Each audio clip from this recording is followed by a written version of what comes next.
Hoje eu vou falar sobre a popularização da paleontologia, né? Um pouco sobre a paleontologia pop. Para isso eu trabalhei com 3 textos específicos, que é Os Dinossauros de Cristal, Palace e suas várias reconstruções, dos autores Caio Concini Filho, Bruno Araújo e Valdir Stefano. O segundo texto é a contribuição do Museu para a institucionalização e difusão da paleontologia, de Ana Carolina Marcial Vieira, Maria Gonçalves, Leandro Novaes e vários outros autores. E o terceiro texto é a importância dos fósseis para o ensino da evolução, uma proposta de sequência didática promovendo o conhecimento da paleontologia brasileira, de Júlio Antônio Alvarenga Santos. O objetivo da apresentação é mostrar como a paleontologia foi inserida na cultura popular desde os seus primórdios e divulgar as descobertas científicas paleontológicas feitas a partir de pesquisas brasileiras. Para a gente começar, a gente tem que falar um pouco sobre o que é a paleontologia, né? Que é a ciência que abrange 2 grandes áreas de conhecimento, a biologia e a geologia. Através dela é possível estudar o processo de evolução biológica necessária para a compreensão de vários outros ramos da biologia. No Brasil já foram descobertas aproximadamente 50 espécies de dinossauros, mas uma parcela significativa dos estudantes não sabe que esses animais viveram em nossos países e nem de sua importância para a evolução biológica. Eu não vou abordar aqui na apresentação sobre a paleobotânica, nem sobre fósseis de corpo mole, porque isso aí não foi o que ajudou a introduzir ou a divulgar a paleontologia através dos seus meios. Então, a presença de dinossauros em filmes e livros, jogos digitais, quadrinhos, desenhos animados e outras mídias de entretenimento inspiram e admiram e estimulam a imaginação de muitas pessoas. Exemplos disso são a Dinomania de Glaud, de 1997, que foi incluído como parte do dia a dia de muitas pessoas, como nos filmes Jurassic Park World, Godzilla, A Família Dinossauro, A Era do Gelo, Pokémon. Cada um foi bem forte nas suas décadas diferentes, como o exemplo da Família Dinossauro, que foi uma animação, foi um vídeo, né, gravado na década de 80, o Godzilla mais antigo, né, e o Pokémon recentemente.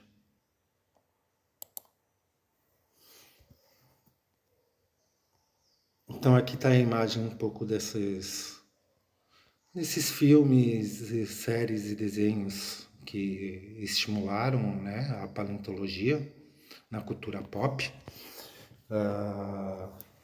E vamos continuar falando um pouco mais sobre a história da paleontologia. No século XVIII foram descobertas mamutes, preguiças gigantes, massassauros e quitinossauros.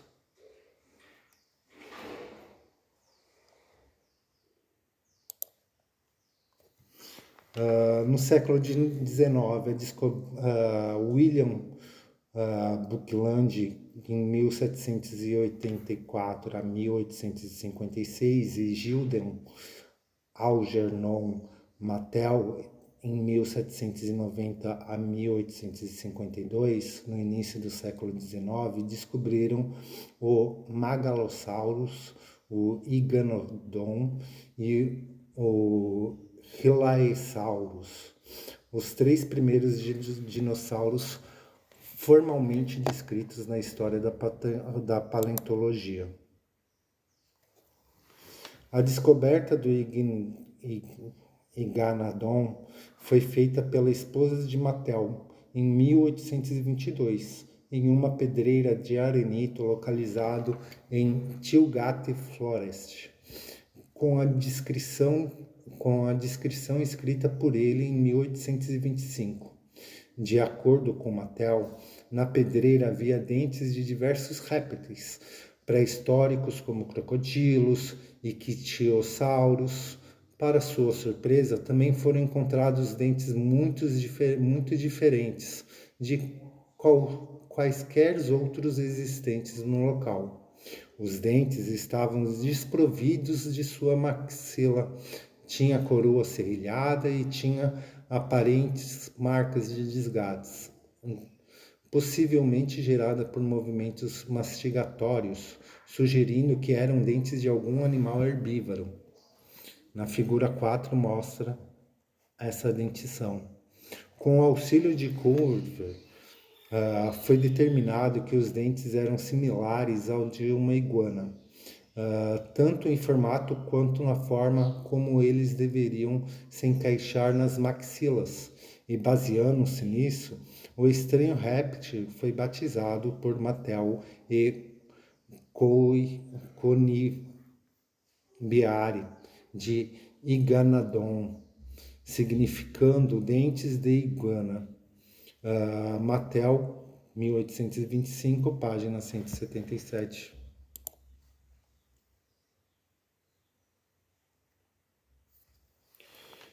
O Jardim Geológico em Londres. O professor de geologia no King's College, David Thomas Armstrong, em 1814 a 1880, foi responsável por planejar a construção do Jardim Geológico.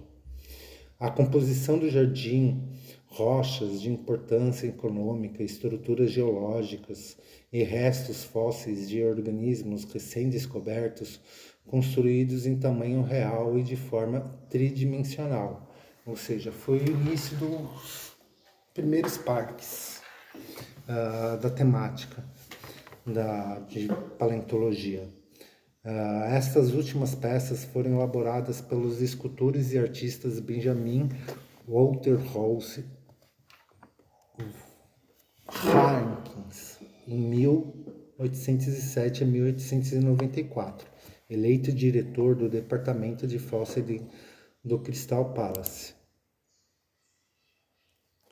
O Crystal Palace, que fica em Londres, e ele é fundado desde 1855, perdurou por muitos anos, passando por algumas reformas para a recepção do número crescente de visitantes, incluindo uma ferrovia e sendo um local apreciado tanto pelo público geral como também pela realeza, com visitas regulares da Rainha Vitória e do Príncipe Albert, entre outras personalidades da época. Então aqui a gente tem a imagem do Jardim Geológico de Londres. Durante o estágio de produção das esculturas no Jardim Geológico de Londres, no ano de 1853, Havkins teve a ideia de celebrar o Ano Novo de forma inusitada, aproveitando-se da ocasião para mostrar o seu progresso com os animais pré-históricos do Jardim Geológico inglês. Ele convidou algumas pessoas do seu interesse para um jantar que seria realizado dentro da estrutura feita junto com a coleção histórica de John Rutter, de 1728 a 1793, oferecendo um museu para profissionais e estudantes de medicina. Então, na imagem mostra o jantar sendo feito dentro de uma das esculturas.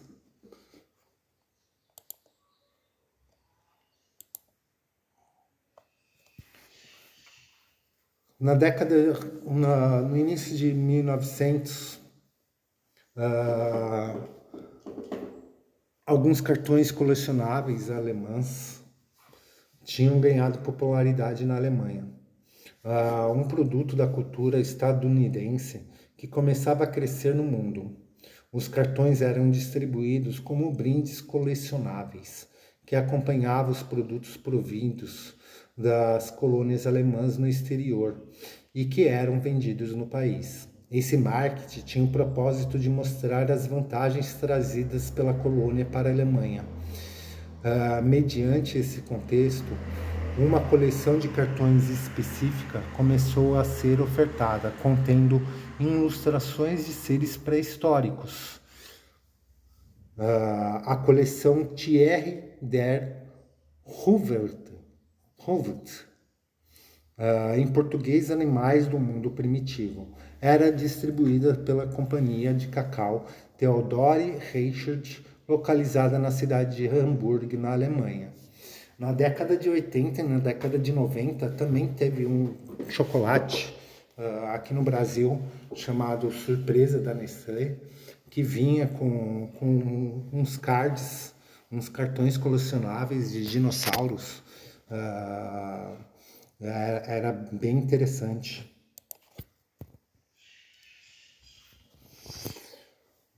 A paleontologia no Brasil. O primeiro paleontólogo a estudar sistematicamente fósseis de vertebrados no Brasil foi o dinamarquês Peter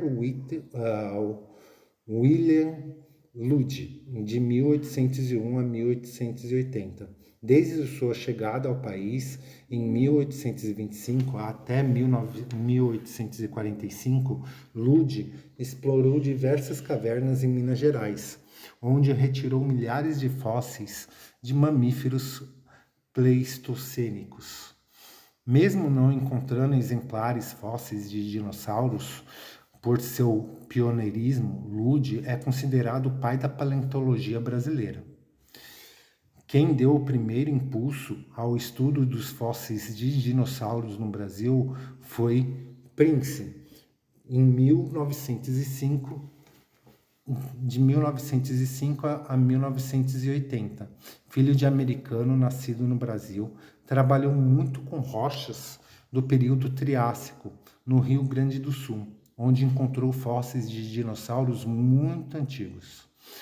Suas escavações sistemáticas resultaram na organização de uma imensa coleção de fósseis que permanecem até hoje no Brasil. Alguns fósseis desses foram levados para o exterior, né? Não foi por menos que o primeiro dinossauros descritos da rocha brasileira, de rochas brasileiras, Staurikosaurus Prince, teve o nome dado em sua homenagem, pois foi ele também quem o encontrou.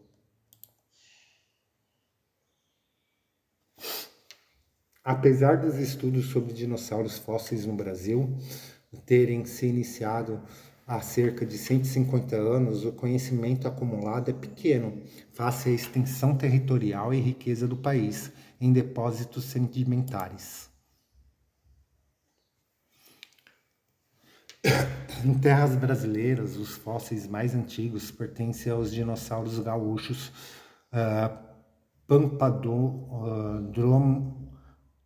Pampadromais barberinae, um sauropodomorfo basal, encontrado na Formação Santa Maria, no Rio Grande do Sul, datado do período Triássico, de 230 milhões de anos atrás. Era um animal de pequeno porte, com média de 1,20 m de comprimento e 15 quilos, com dieta onívora. Dentre os achados mais recentes destacam-se a Bertasaura leopoldinae, encontrada no interior do Paraná, entre os anos de 2011 a 2014, publicado em novembro de 2021, na revista Natures, por Souza. A primeira espécie de terópode, a Abelisauridio, que não apresenta dentes durante a juventude. O achado sugere que o animal fosse onívoro, portador de um bico córneo, em média de 1 metro de comprimento, 80 centímetros de altura e pesando em torno de 8 a 10 quilos. Em dezembro de 2021, foi encontrado pelo paleontólogo William Nava, na região do município de Presidente Prudente, em São Paulo, uma ninhada contendo 5 ovos fossilizados, que sugerem, por meio de sua característica, serem de um terópode de pequeno porte. O material está sendo analisado pela Universidade de Brasília. O Museu na divulgação da paleontologia. Desde a pré-história, o ser humano, com o seu instinto de posse, tem o costume de reunir ao seu redor objetos agrupados em determinada ordem e imbuídos de determinados valores. Alguns cientistas salientam que o interesse pelos fósseis vem desde as primeiras culturas, onde em antigas civilizações acreditavam ser objetos mágicos de valores sobrenaturais. Portanto, é a partir dessa prática colecionista que surgem os museus.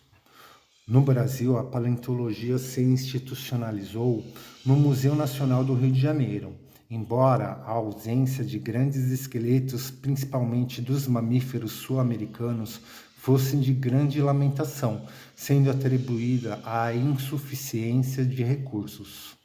Na Argentina, o paleontólogo Florentino Amerino dedicou sua vida a pesquisas paleontológicas, acumulando seus fósseis gigantes através do balcão de suas livrarias em Buenos Aires e La Plata.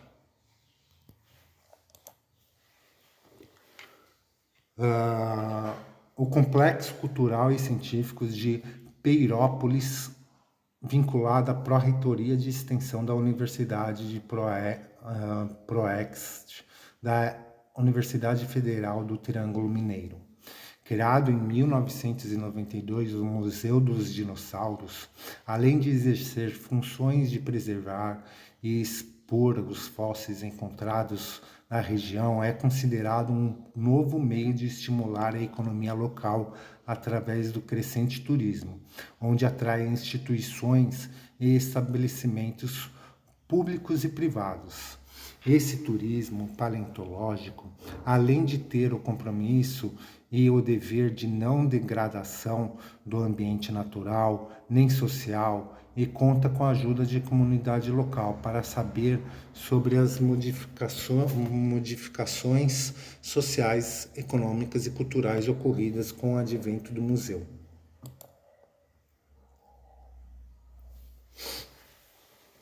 Passam atualmente pelo Museu dos Dinossauros uma média de 60 mil pessoas de diversos municípios, estados e países. Atualmente, possui 3 espaços musealizados, sendo um a céu aberto, ou na antiga estação ferroviária de Peirópolis, e uma mostra no hall da sede do Complexo Cultural e Científico de Peirópolis.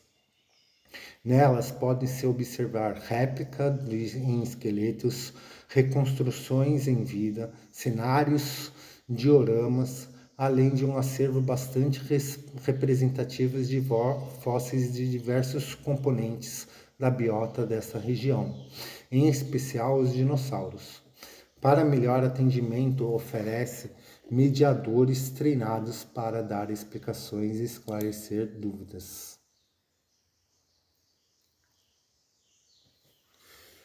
A paleontologia em desenhos animados brasileiros. A produção de animação no Brasil, voltada para o público infantil, tem ótimos títulos, mas é composta essencialmente por participações especiais de dinossauros em seres consagradas e não por séries focadas exclusivamente no tema. O exemplo mais famoso é o show da Luna, onde os dinossauros aparecem de forma educativa. Texto elaborado pelo Gemini, esse daí. No show da Luna, o episódio, se eu não me engano, os dinossauros existiram. Mostra a família numa escavação paleontológica, onde que eles encontram alguns ossos e através da imaginação, tanto os três protagonistas principais imaginam ser dinossauros e como que era essa época. O show da Luna ele é produzido pelo estúdio brasileiro de TV Pinguim. Esse sucesso internacional tem episódios específicos dedicados à temática dos dinossauros, especificamente o episódio intitulado Os Dinossauros Existiram. Neles, a protagonista Luna, seu irmão Júpiter e o furão Cláudio usam a imaginação e faz de conta para se transformarem em animais como Triceratopos e Brachiosaurus, ensinando biologia e paleontologia de forma muito lúdica.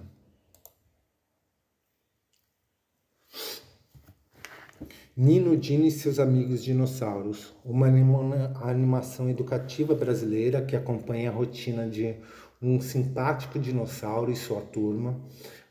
Os curtos abordam características biológicas reais de diferentes espécies de dinossauros, com temperamento, como o temperamento do Velociraptor ou a dieta do Alossauro, apresentadas como uma linguagem simples e ideal para crianças de idade pré-escolar. Vale também salientar, né, que existem muitas brincadeiras que se fazem com crianças, principalmente de idade pré-escolar, incentivando os primeiros contatos com o mundo dos dinossauros, né? Para poder popularizar um pouco essa ideia, né, dos Jurássicos, entre aspas, dos dinossauros, né? Conclusão. A ciência que transita entre a biologia e a geologia encontrou no entretenimento, filmes, jogos e animações uma forma poderosa de estimular a imaginação e a admiração pública.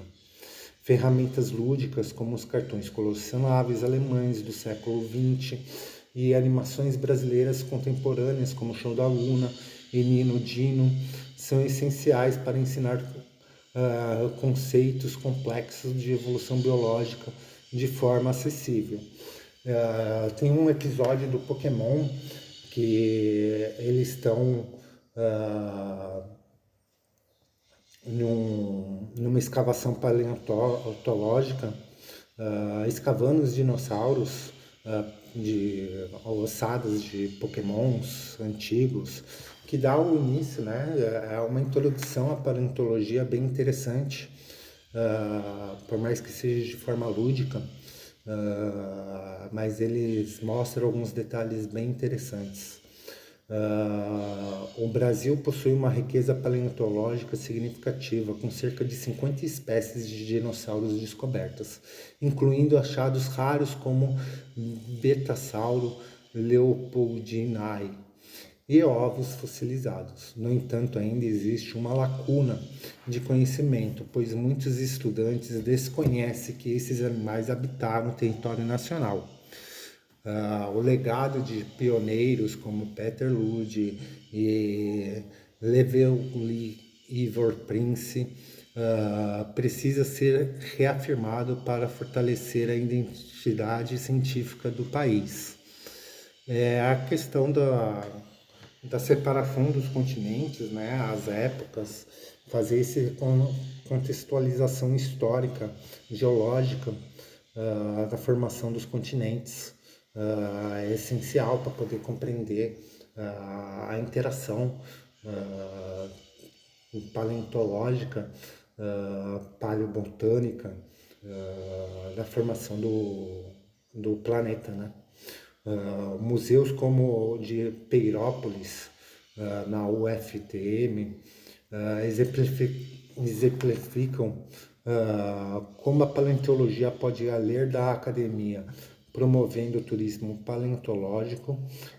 Essas instituições não apenas preservam o acervo fóssil, mas também estimulam a economia local e envolve a comunidade na conservação do patrimônio natural.